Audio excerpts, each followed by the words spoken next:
A graça e a paz do Senhor Jesus. Abra sua Bíblia em 1 Reis, capítulo 14. Esse é o mês da família, aqui na Igreja Batista Memorial. E trazemos nessas noites palavras sobre família, sobre princípios familiares, sobre erros de pessoas do passado, e como não cometer esses erros, como podemos ter uma família mais forte na presença de Deus. 1 Reis, capítulo 14.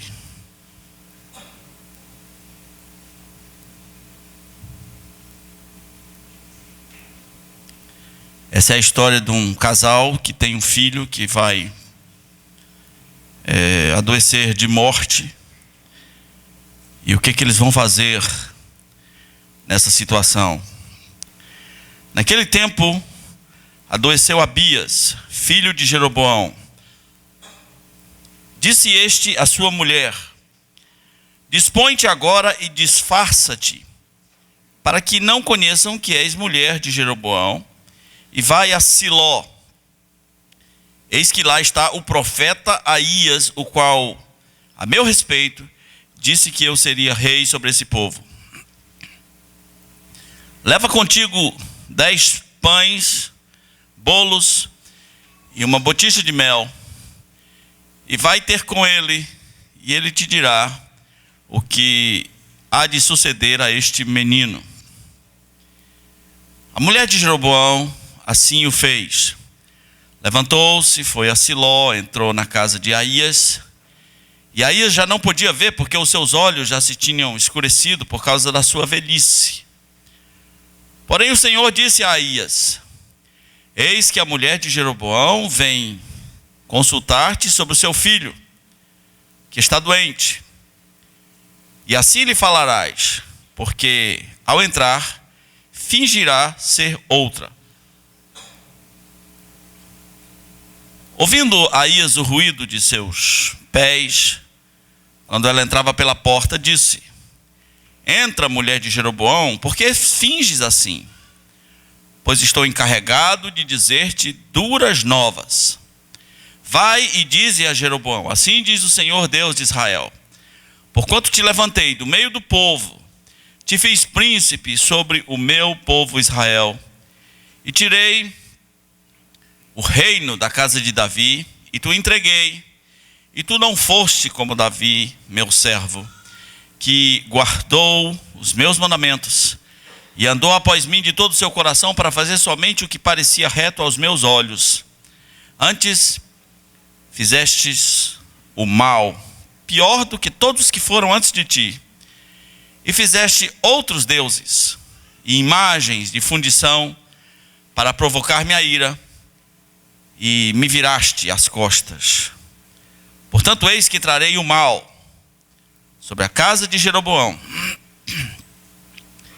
e eliminarei de Jeroboão todo e qualquer do sexo masculino, tanto escravo como livre, e lançarei fora os descendentes da casa de Jeroboão, como se lança fora o esterco da casa de Jeroboão, como se lança fora o esterco até que de todo ela se acabe.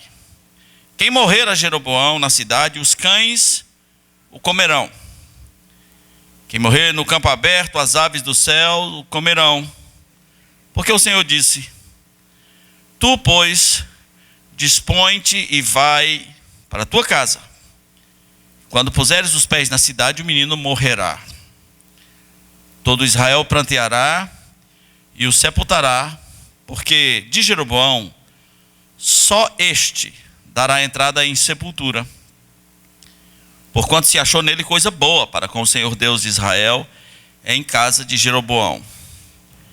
O Senhor, porém, suscitará para si um rei sobre Israel, que eliminará no seu dia a casa de Jeroboão. Que digo eu? Há de ser já. Também o Senhor ferirá a Israel, para que se agite como a cana se agita nas águas. Arrancará Israel dessa boa terra que dera a seus pais e o espalhará para além do Eufrates. Porquanto fez seus postes ídolos, provocando o Senhor a ira. Abandonará a Israel por causa dos pecados que Jeroboão cometeu e pelo que fez Israel cometer. Então a mulher de Jeroboão se levantou, foi e chegou a Tirza, e chegando ela ao limiar da casa, morreu o menino. Sepultaram-no, e todo Israel pranteou, segundo a palavra do Senhor, por intermédio do profeta Aías, seu servo.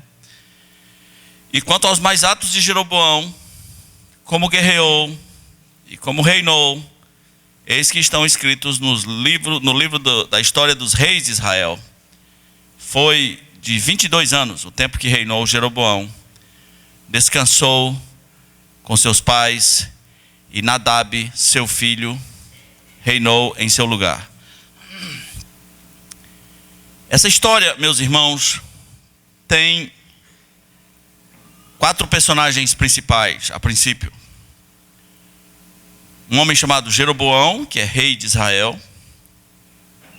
Sua mulher. Um profeta chamado Aías. Como é o nome do profeta? Aías, nome esquisito, né? E um menino, um garoto, talvez um adolescente, talvez um jovem, que adoeceu e morreu. É praticamente impossível compreender essa história se você não entender um evento que aconteceu um pouco antes e um pouco depois da morte de Salomão, chamado a divisão do reino. Aliás, muita gente lendo o livro de Reis, se não entender a divisão do reino, tem hora que não faz o menor sentido a leitura para você. Quando você está lendo assim, no ano 22 de fulano de tal, rei de Judá, também, que era o ano 15 de rei de fulano de tal, rei de Israel. Você, peraí, querem torrar meu juízo?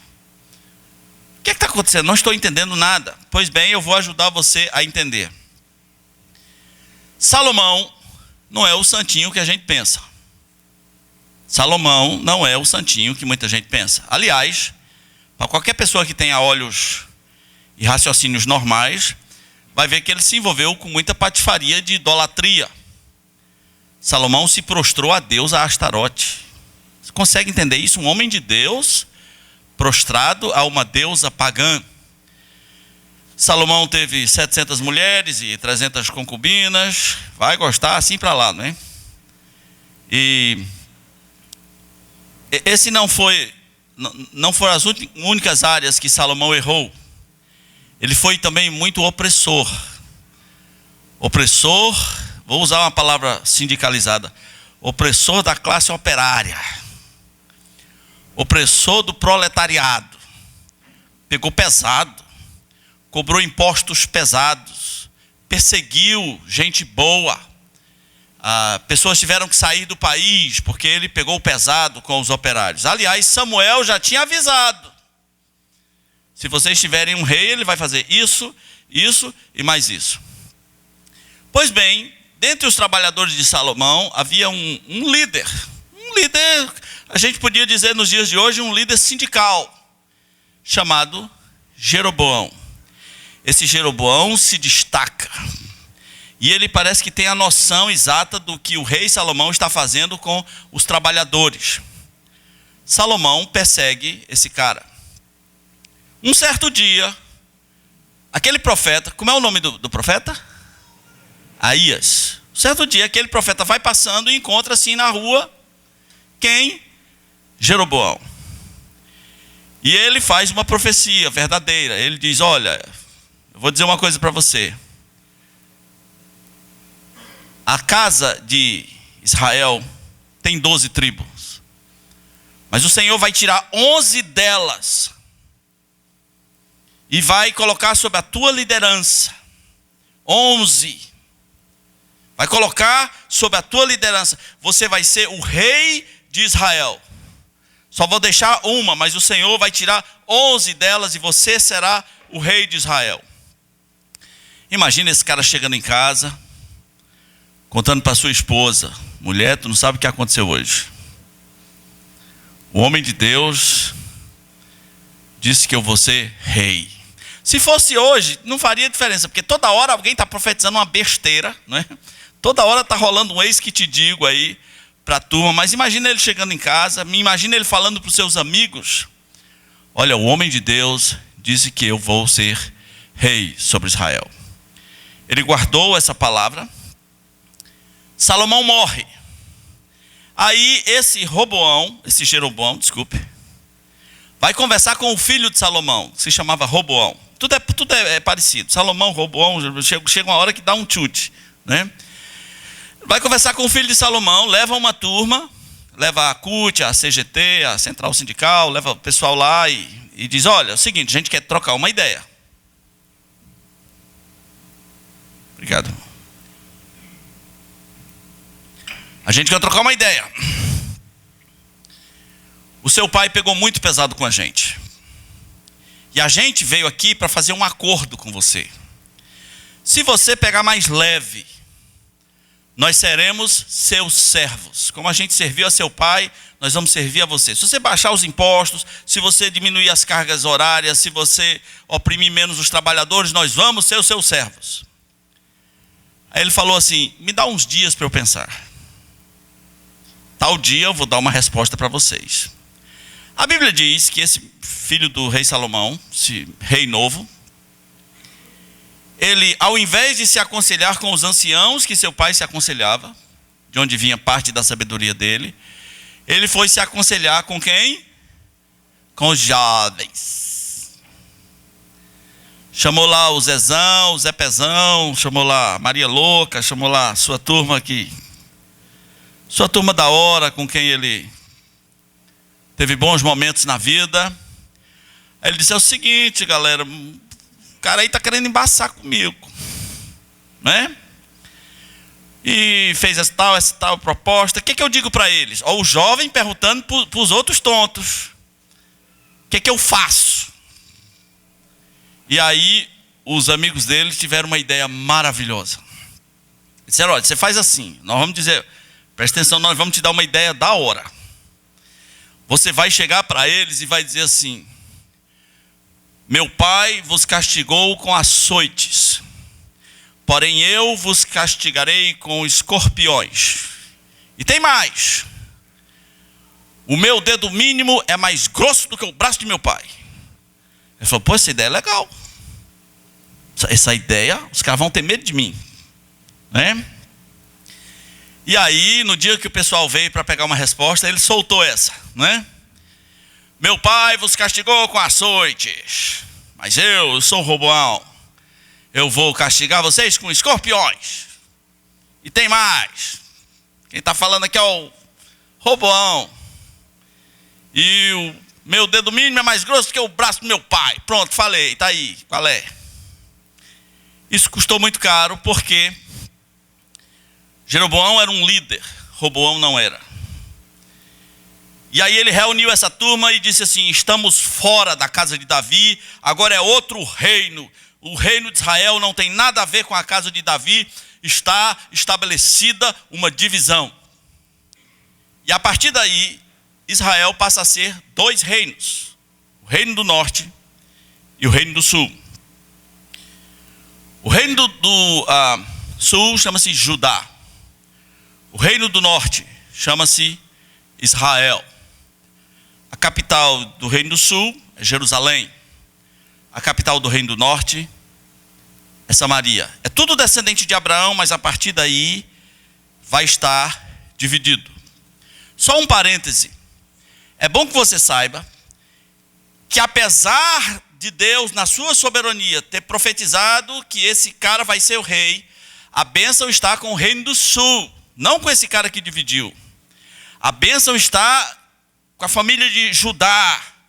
A bênção está na casa de Davi, porque um dia Deus fez uma aliança com o seu filho Salomão e disse: eu vou suscitar da casa de vocês um rei, cujo reino jamais terá fim. E nós sabemos, pelo desenrolar da Bíblia, que esse rei, que vem da raiz de Davi, é o Senhor Jesus. Mas ficou assim.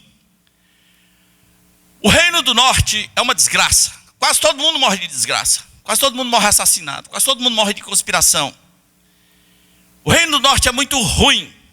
Os caras vão se curvar a deuses estranhos, deuses imorais, deuses pagãos. O reino do norte é tão ruim que por volta do ano 722, se não me engano, desapareceu. Desapareceu como relato histórico.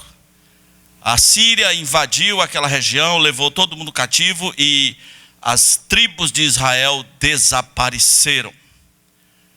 Alguns dizem que foi para a África, outros dizem que foi para os Estados Unidos, outros dizem não sei para onde. Sei lá, mas sumiu e ficou apenas o Reino do Sul. Quando Jesus veio a esse mundo, o Reino do Norte já não existia mais. Agora concentre-se nessa história que a gente leu. 4 personagens. Jeroboão, o rei de Israel, reino do norte. Sua mulher, seu filho doente e um profeta. Como é o nome do profeta? Aías. E agora, o filho de Jeroboão, o filho do rei, ficou doente. E ele disse, puxa vida, quando o filho da gente está doente, a gente fica sensível, a gente procura até a igreja, a gente procura oração, a gente procura tudo, não é? Nessa época aqui, ele está desviadaço. Ele está tão desviado em relação ao projeto de Deus para Israel, que ele fez 2 bezerros de ouro e disse para o povo, ele como rei, esses são os deuses, não subam a Jerusalém, adorem aqui. Fez um em Dan e outro em Berseba, esses são os seus deuses, vamos adorar aqui. E a partir daí abriu-se uma porta para que todo tipo de idolatria pagã entrasse naquela terra. Ele não quis saber do profeta Aías, ele não quis saber de ninguém, mas o filho ficou doente. Aí na crise, você procura pastor, você procura o papa, você procura quem for, não é? Quando o filho está para morrer, olha, algumas pessoas quando estão em crise ficam tão crentes, é uma maravilha, né? É uma beleza. Eu conheci uma pessoa que foi presa por tráfico de drogas. Ele pensou assim, eu vou fazer só uma vez. Vai ser só uma vez. Eu vou pagar as minhas contas. Vai ser só uma vez, vai dar certo e eu nunca mais quero saber disso. Só que vazou. O sistema de inteligência denunciou aonde seria. Seria perto da minha casa a entrega. Ele foi pego na hora, com a mão no produto, entregando para uma pessoa. Ele foi preso. Então eu visitei aquele homem. E ele disse, pastor, se eu sair dessa, eu vou ser pastor. Na crise você vira até pastor, né? Na crise você fica tão santo. Você fica tão espiritual. E agora, o menino adoeceu. O menino está para morrer.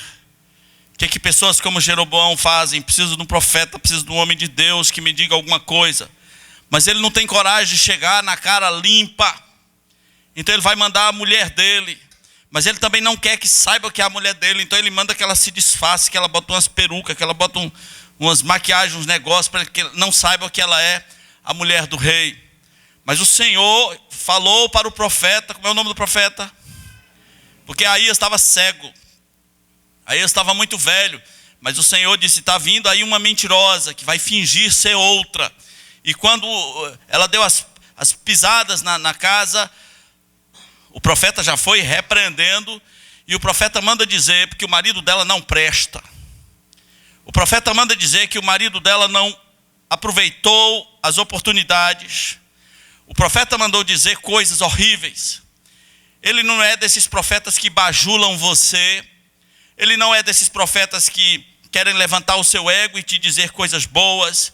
Ele diz a verdade, e ele vai dizer assim, eu tenho duras novas. Tenho coisas duras para dizer para você.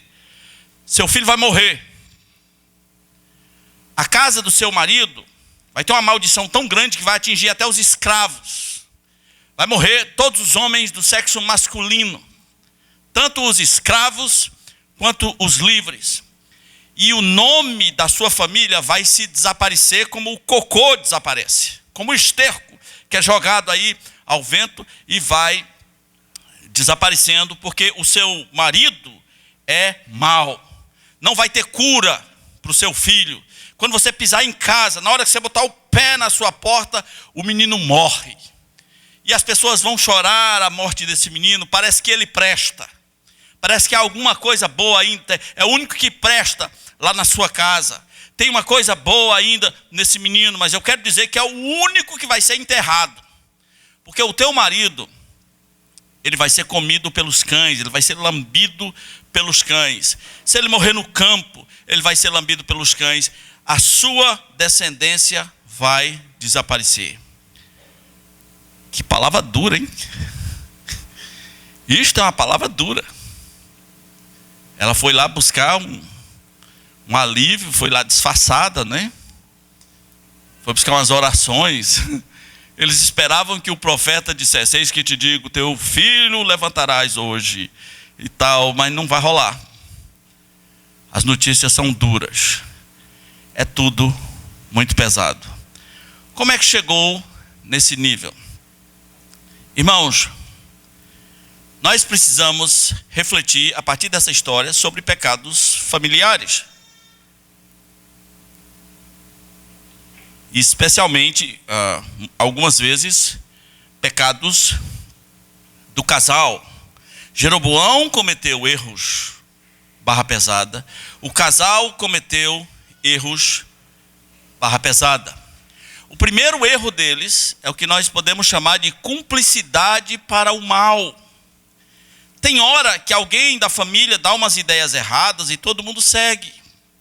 Todo mundo concorda e vai fazer aquela ideia errada. O Jeroboão diz: olha, tu se disfarça, tu finge que é uma outra pessoa, como se pudesse enganar Deus, como se quisesse enganar o profeta de Deus. Tu finge que é uma outra pessoa e vai lá. Não é a primeira vez na Bíblia que um casal combina alguma coisa errada.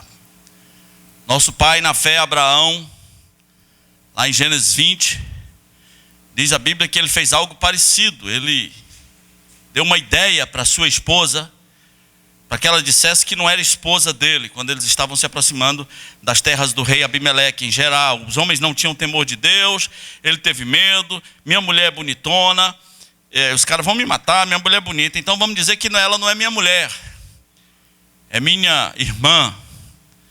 Cunhado, geralmente o pessoal não mata, o pessoal bajula, mas o rival talvez mate. Então, diga que você é minha irmã. E o que fez Sara, que podia ter dito: Abraão, você é um homem de Deus, pare com isso. Nós somos marido e mulher, por que a gente tem que andar mentindo? Por que a gente tem que andar camuflando, escondendo certas coisas? Pare com isso, Abraão, vamos dizer a verdade. A gente anda na presença de Deus, não temos o que temer, Ele é o nosso Deus ou não é? Mas Sara consente. E aí uma das histórias mais horrorosas da Bíblia, porque o rei Abimeleque, ao saber que ela supostamente não era esposa de Abraão, disse: então eu vou levá-la para mim. E Abraão estava ali se candidatando a ser uma pessoa, né? A ser um homem que ia partilhar a sua mulher com outra. Deus é tão misericordioso que, apesar das melecas que os seus servos fazem, Deus interveio e puniu a casa de Abimeleque. Puniu, tornou as mulheres estéreis. Deus não permitiu que Abimeleque possuísse Sara. Mas saiu muito caro aquela palhaçada. Imagina Abraão tendo que sair da cidade, porque Abimeleque diz: pega a tua mulher e vaza, vai embora, pelo amor de Deus, vai embora. Imagina toda a cidade olhando para Abraão e dizendo: lá vai o, né? Ah, vai ele. O cara não tem nem vergonha, né? Caba velho desse, nem vergonha, né? Lá vai ele. Será que já disseram isso de você? Lá vai ele. Essa história saiu tão cara, meus irmãos, que anos mais tarde esse Abimeleque encontrou-se de novo com Abraão. Aí deve ter pensado, lá vem ele. E disse assim: olha aqui, cara, eu sei que Deus é contigo. Eu sei que Ele te abençoa. Mas não mente mais para mim não, tá? Abimeleque repreendendo Abraão: não mente mais para mim. Sei lá o que tu está planejando, sei lá qual é a tua mentira. Saiu caro, o testemunho dele ficou manchado. Tudo porque um casal é cúmplice numa mentira. No Novo Testamento, logo no início do livro de Atos, nós encontramos um outro casal, cúmplice para o mal. Eram dias muito fervorosos da igreja. Todo mundo, a igreja nova convertida, vamos dizer assim. Muitas conversões, muitos sinais, muito ensino, muitas descobertas novas, muito batismo, todo mundo fazendo refeições juntos, todo mundo engordando, todo mundo na comunhão, todo mundo feliz. E as pessoas muito generosas em contribuir naqueles dias. Aí esse casal, Ananias e Safira, pensou assim: poxa, a gente vai fazer uma média para a gente ficar bem quisto entre os irmãos. Nós vamos vender um terreno e vamos dizer na igreja que nós estamos dando todo o dinheiro desse terreno, mas na verdade nós só vamos dar uma parte. Mas para a gente ficar assim bem, né? Porque a gente precisa ficar bem. E aí combinaram isso, chegaram lá com os apóstolos: aqui está todo o dinheiro de todo o terreno que nós damos ao Senhor. Deus revelou aquilo ao apóstolo Pedro. E o apóstolo Pedro praticou o que os apóstolos modernos não têm autoridade para praticar, porque eles nem são apóstolos. Ele praticou o juízo apostólico. Juízo apostólico é a capacidade de matar, cegar, deixar aleijado, seja o que for. Paulo fez isso com um mágico, deixou ele cego. E Pedro, pegaram o apóstolo num dia mau, Pedro vai matar os dois. Com uma palavra de juízo apostólico. Você sabe por que os pastores modernos não têm o juízo apostólico? Porque Deus tem misericórdia de você, tá? Se você fizesse raiva o pastor, ele ia dizer: morra! Ponto, acabou-se. E foi assim que Pedro fez: vai morrer. Morre! Aí o Ananias, pum, morreu. Mais tarde chega a mulher dele. Aí Pedro ainda dá uma oportunidade dela se arrepender.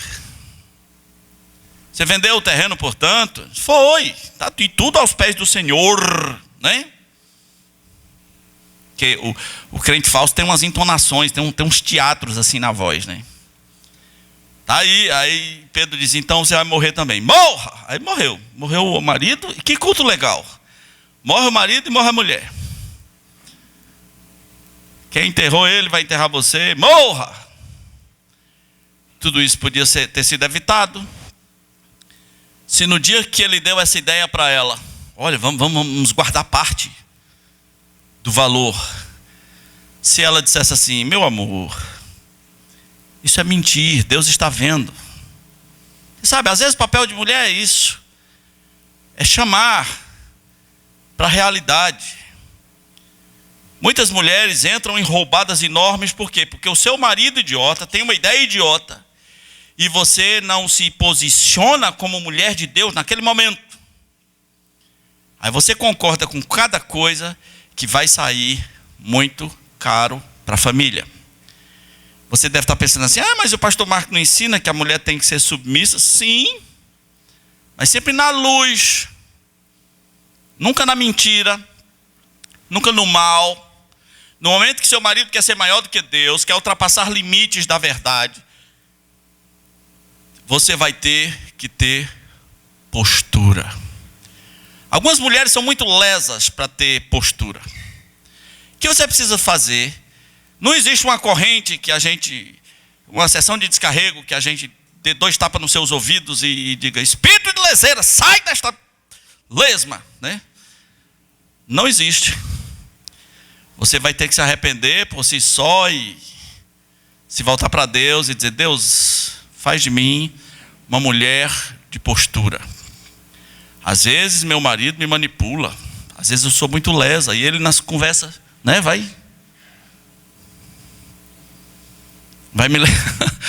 me levando a concordar com coisas, vai me levando a assinar coisas que eu não queria, né? Fazer coisas que eu não queria.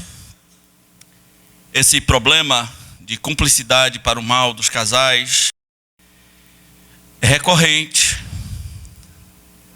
mas sai caro. Sai caro.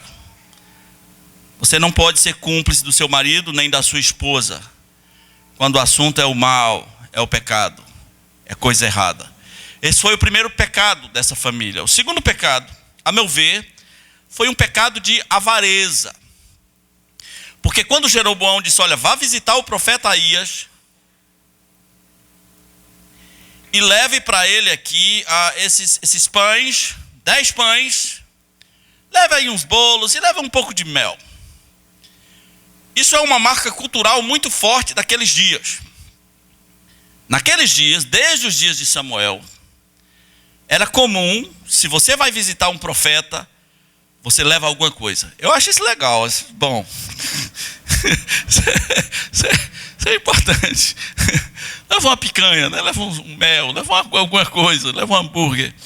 Era a prática daqueles dias. Inclusive, quando Saul perdeu as jumentas, e os jovens disseram, vamos visitar o profeta Samuel, vamos conversar com ele. Ele disse, mas eu não tenho nada. Então havia, e inclusive o texto acrescenta, naqueles dias, se alguém ia visitar o homem de Deus, se alguém ia visitar o vidente, o profeta, levava o que chamava-se de dádiva do profeta. E aí, ele vai mandar a dádiva do profeta, a oferta do profeta. 10 pães, uns bolos e um pouco de mel. Meu irmão, que oferta michuruca é essa?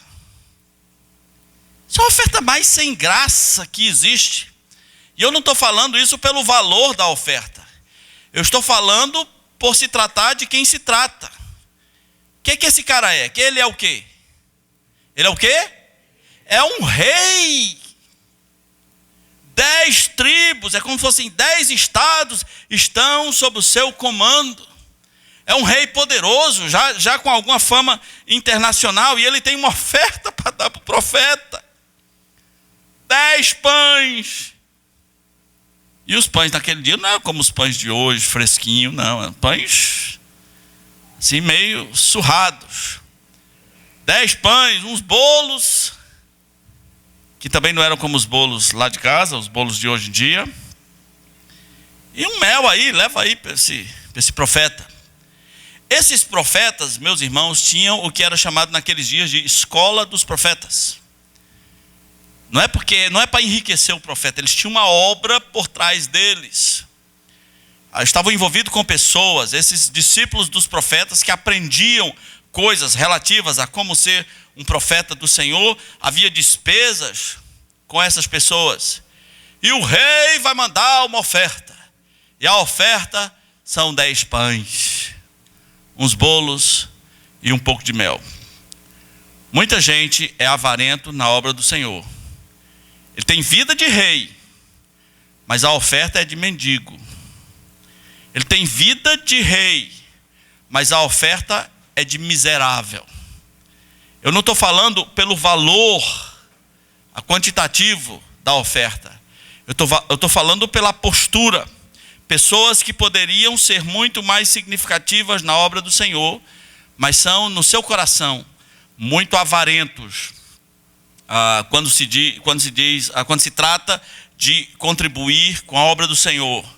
É a oferta que qualquer pessoa assalariada daria, e às vezes pessoas que foram extremamente abençoadas, muito, muito, muito abençoadas, têm oferta como se fossem pessoas miseráveis.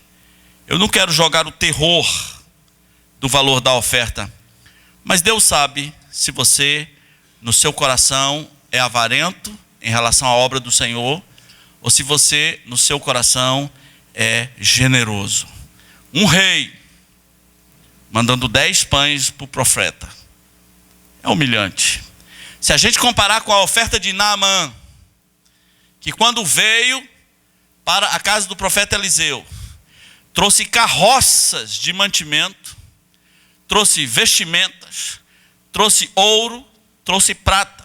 E Naamã nem é rei, ele é apenas um general, mas ele por alguma razão no seu coração entendeu a grandeza do profeta Eliseu.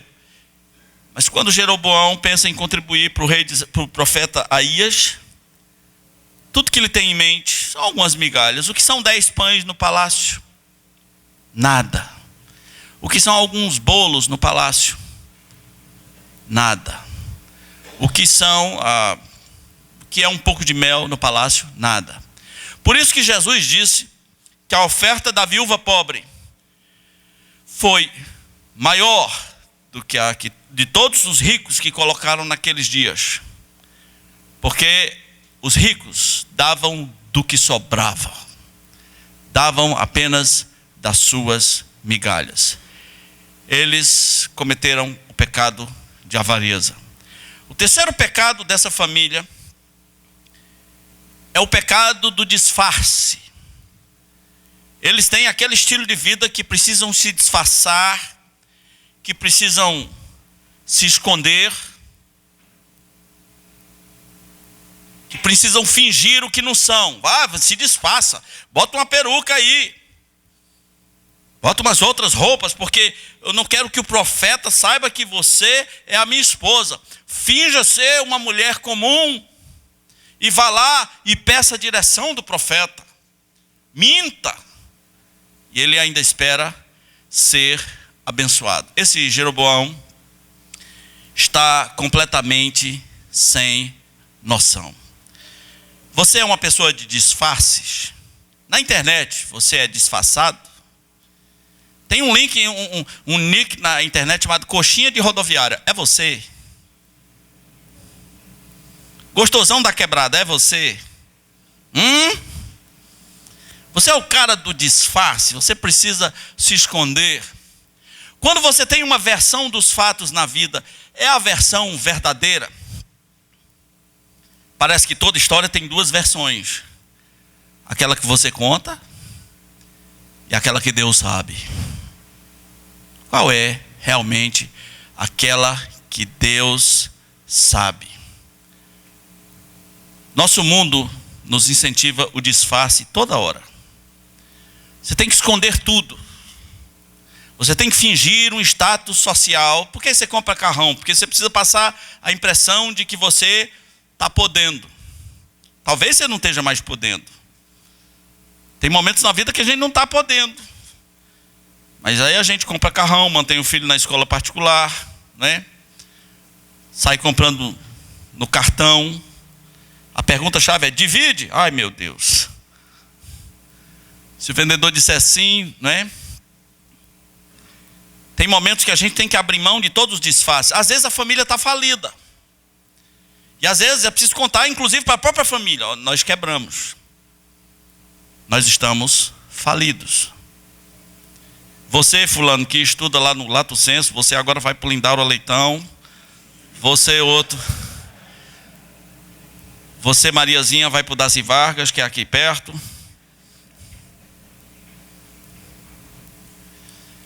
Mas a gente precisa manter o disfarce. Sabe, esse mundo incentiva você a disfarçar tudo. Disfarce sua idade, minta sua idade. Disfarce suas limitações físicas, bote enchimento, finja que tem peitão, finja que tem bumbuzão. Disfarce toda hora, disfarce, disfarce, disfarce, disfarce, disfarce. Finja que é rico. Eu, no meu ministério, tenho que conviver às vezes com pessoas que precisam disfarçar algumas coisas para o líder. Eles têm medo que o líder espiritual saiba de algumas coisas. Tem gente que já se meteu em grandes roubadas, mas já se meteu em roubadas incríveis. E no meio dessa trajetória, de vez em quando eu fico sabendo de uma frase recorrente, que é a seguinte: não conta para o pastor Marcos, não. Conta não. Eu não quero que ele saiba disso. Eu fico me perguntando, mas por que, gente? Eu não vou matar ninguém, eu não vou bater em ninguém.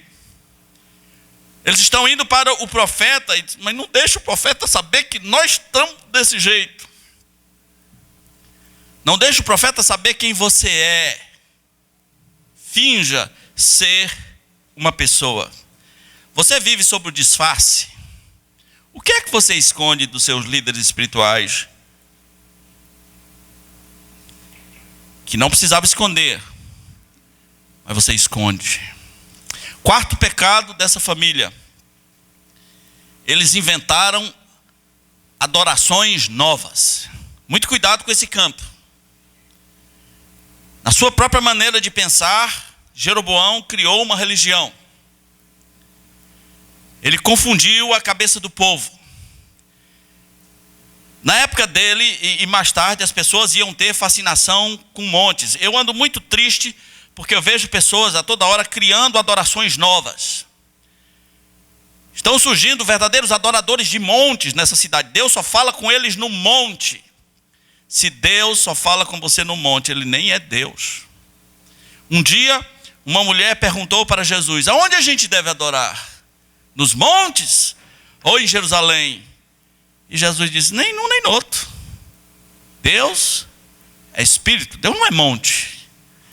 Deus é espírito, e importa que os seus adoradores o adorem em espírito e em verdade.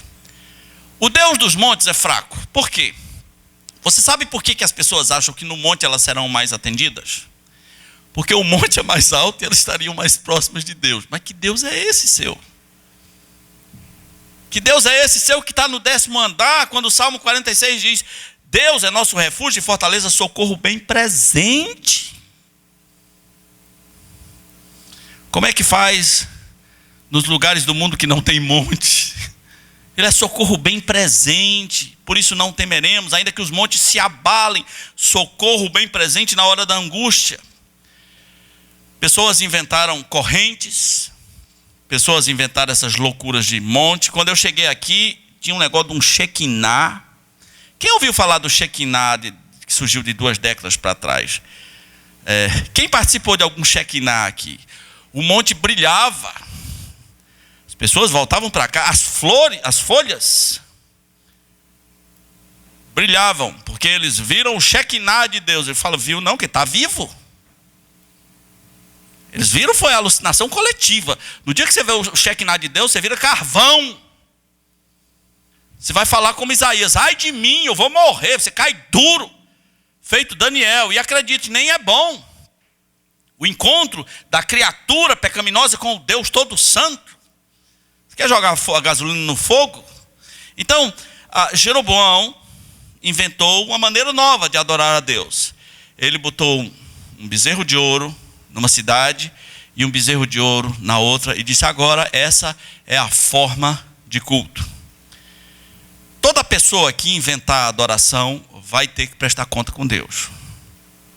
Toda pessoa que inventar adoração. E mais, toda pessoa que passar a ideia de que a sua adoração é superior, que essa coisa que ele inventou agora é uma coisa nova e que aquilo que não sintoniza com isso deveria ser deixado de lado, também vai prestar conta com Deus. Deus é espírito. Nós falamos muito dos católicos, porque eles não sabem adorar o Deus invisível, você diz.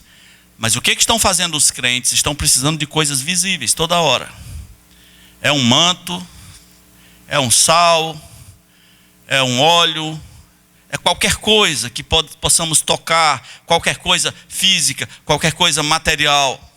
Meus irmãos, Deus continua sendo invisível e presente. Amém? Deus continua sendo invisível e presente. E quando você estiver na presença de Deus, esteja puro. Esteja na presença de Deus só porque Ele é Deus. Isso é pureza. Eu não estou aqui contigo, Senhor, pensando em ter o melhor para mim. Eu estou aqui porque eu quero a Tua presença. E é só isso. A religião, a adoração nova que Jeroboão inventou é cômoda.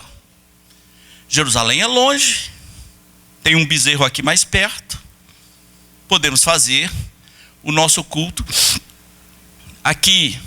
Muito cuidado com novas formas de adoração inventada. Por último,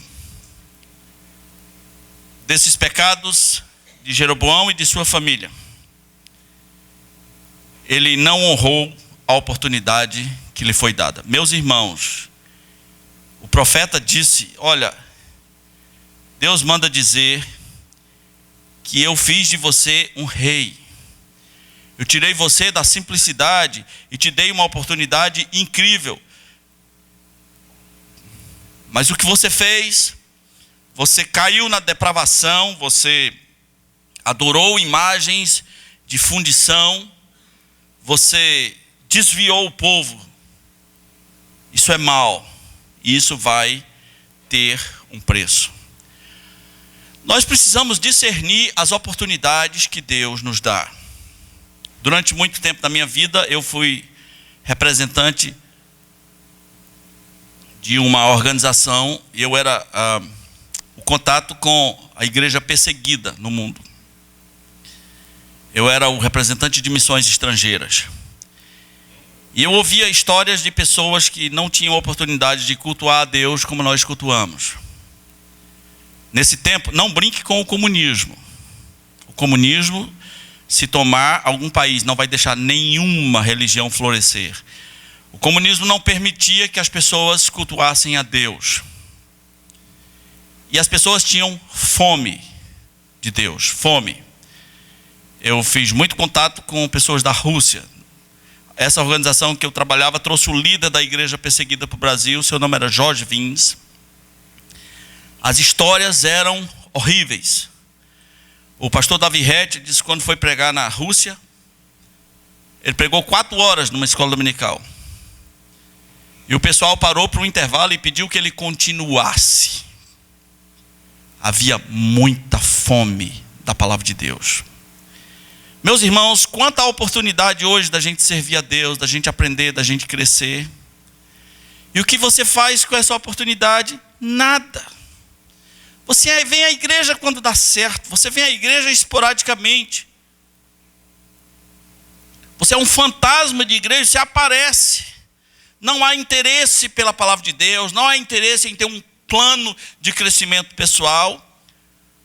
Há um desrespeito total pela oportunidade que nos é dada nesse tempo de cultuar no Brasil a Deus livremente. É tempo de crescer. E o que você faz com essa oportunidade, você talvez menospreza. Isso sai caro, porque oportunidades são para ser honradas, não desprezadas. Não para pisar na oportunidade. Irmãos, tudo isso que aconteceu teve um castigo. E o castigo foi horrível. Ele diz: eu vou acabar com a descendência de Jeroboão. Vai ser como um esterco. Um dos castigos foi o fim da família. Mas um fim bem radical. Quando você é muito irresponsável, talvez você leve sua família ao fim. Olha que profecia horrorosa: vou acabar com sua família. Vai ser como um esterco lançado ao vento. Sua família vai virar um cocô. Um cocô seco, vai se acabar. Porque você é irresponsável demais. Você não tem temor do Senhor. Você é idólatra, você é avarento, você é um homem mau. A sua família vai acabar. Talvez na era moderna Deus não vai dizer isso, que vai acabar com uma descendência, mas muitas famílias foram acabadas, porque o líder é muito irresponsável. E está na hora de ser um homem de Deus. Sua família pode acabar. Sua família pode ser destruída. Eu queria encerrar dizendo para você esquecer o Reino do Norte. Ele nem existe mais. Foi destruído. As tribos se perderam. Os historiadores, isso é até um tema curioso na história. As tribos perdidas de Israel. Tem muitas teorias sobre isso. Esqueça o reino do norte. Porque o compromisso de Deus era com o reino do sul, com a casa de Davi. E ele disse que daquela casa, ele levantaria um rei eterno. Naquele dia mesmo, que Aías profetizou que Jeroboão seria o rei de Israel, o profeta Aías disse assim sobre Salomão, sobre Roboão, diz: porém ele terá uma tribo, por amor a Davi, meu servo, e por amor de Jerusalém, a cidade que escolhi de todas as tribos de Israel. Parece que no mundo tem dois tipos de gente. Tem as pessoas que querem viver conforme Jeroboão, conforme o reino do norte. Querem inventar adoração, querem ser devassos, querem fazer as coisas do seu jeito sem temer a Deus. O outro tipo de pessoas são pessoas que levam o que Deus diz na sua palavra a sério. E uma das coisas que Deus diz na sua palavra a sério é que a família mais importante da terra é a família de Abraão, a família de Davi, de onde vem Jesus. Há um descendente dessa família com o qual você precisa ter um encontro. Seu nome é Jesus. Sobre ele foi dito: o seu reino será eterno e jamais terá fim. Como é que eu tenho um encontro com esse membro do reino do norte, do sul, esse descendente de Davi? Como é que eu tenho um encontro com ele? É quando eu entendo pela palavra de Deus que ele é aquilo que Deus diz que ele é. Ele é o Salvador, ele é o Messias, ele é o Cordeiro de Deus que foi colocado na cruz para se fazer maldição em nosso lugar. Arrependa-se dos seus pecados. Faça as pazes com o descendente de Davi. Faça as pazes com o filho, como diz o Salmo 2, antes que ele se irrite. Um dia, querendo ou não, você vai estar diante dele para prestar contas. Eu espero que não seja para ser julgado por ele. Se você decide nessa vida ser como Jeroboão, é a sua escolha. É a sua escolha. Mas você tem sido avisado de que você pode ser diferente a partir do seu relacionamento com um descendente de Davi, lá do Reino do Sul, que Deus preservou e preservou até hoje. Ele mudou minha vida, mudou a vida de milhões de pessoas ao redor do mundo e pode mudar a sua. Arrependa-se, conheça Jesus. Vamos orar. Nosso Deus, nós queremos te pedir que nos livre dos pecados da família de Jeroboão. Que nos livre, Senhor, da avareza. Que nos livre da vida de mentiras, de disfarces. Que nos livre dessas ondas de estar inventando adoração, de estar inventando jeitos novos de adorar ao Senhor. Que nos livre, meu Pai, da idolatria que às vezes nos persegue, meu Senhor. Tem misericórdia de nós. Eu quero te pedir também, meu Senhor, que o descendente de Davi, a raiz de Davi, o leão da tribo de Judá, que é o Senhor Jesus, dessa família que o Senhor preservou até que Jesus viesse ao mundo, que o descendente de Davi seja alvo da curiosidade de pessoas que estão aqui, que queiram conhecer sua história, que queiram conhecer como ele se apresenta nas Escrituras, que tenham um encontro com ele, que se arrependam dos seus pecados e sejam perdoados, e tenham seus nomes escritos no livro da vida, e que sejam batizados e deem bons frutos nessa terra. Nós pedimos em nome de Jesus. Amém.